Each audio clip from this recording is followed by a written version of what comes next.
Hey guys, in this video, I'll be showing you how to remove a member from a Google Family group. So if you're a manager on a Google Family group, here's how you can do so. Now what you want to do is log in into your Google account on your browser and search for Google account. You can tap on any one of these and this will open your Google account. Your Google account, you want to scroll down till you find Family Group. Tap on this. This will bring you here.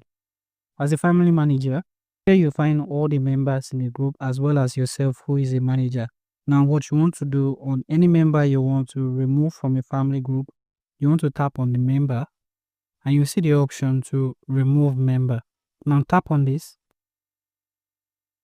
Verify your account by signing into your account. And when you remove a member, you'll find here some of the changes that will take effect. You can proceed by tapping on remove to remove a member. To do this on PC, you want to go to the search section and search for Google account. Click on any of these two options here. And this will take you to your Google account. Click on family group. And you find all members in your family group.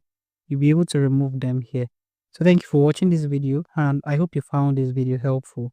If you do find this video helpful, feel free to leave a like, subscribe, and have the post notification turned on.